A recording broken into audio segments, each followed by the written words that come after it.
আসসালামু আলাইকুম। আমি আছি ইস্ট লন্ডন মস্কের সামনে। লন্ডনে তথা ইউরোপে কয়েকটি বড় মসজিদ আছে। তার মধ্যে অন্যতম বড় মসজিদ হলো এই ইস্ট লন্ডন মস্ক।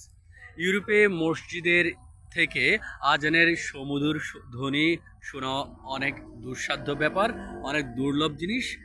তার মধ্যে যে কয়েকটি বড় মসজিদ থেকে ইউরোপে আজানের ধ্বনি শোনা যায়, এই মসজিদটা তার মধ্যে অন্যতম। এটা হলো ইস্ট লন্ডন জামে মসজিদ।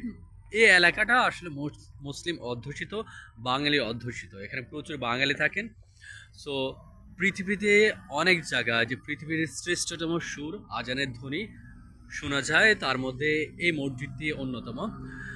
অনেকের কাছে অন্যতম তীর্থস্থান। বাঙালি মুসলমান যারা আছে, শুধুমাত্র বাঙালি না, অন্য দেশে যে মুসলমান আছে। পাশে আছে London business centre, London Muslim centre, LMC। So এটা 1941 সালে প্রতিষ্ঠিত হয়। সো যারা ধর্মপ্রাণ মুসল্লি আছেন তাদের জন্য অন্যতম শ্রেষ্ঠতম, অন্যতম আরাধ্য জায়গা হলো ইস্ট লন্ডন মস্ক। লন্ডনে খুব কমই আজানের ধ্বনিটা অনেকে শুনতে পারেন।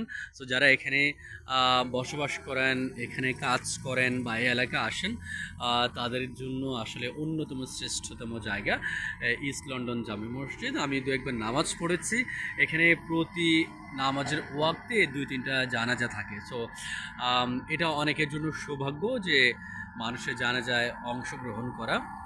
সো যারা ধর্মকে ভালোবাসেন, ধর্মকে প্রচার করে, প্রকৃত ধর্ম ভালোবাসেন, ধর্ম ব্যবসা নয়, ধর্মকে হৃদয় ধারণ করেন, যে তাদের জন্য ইস্ট লন্ডন জামে মসজিদ অন্যতম আরাধ্য স্থান।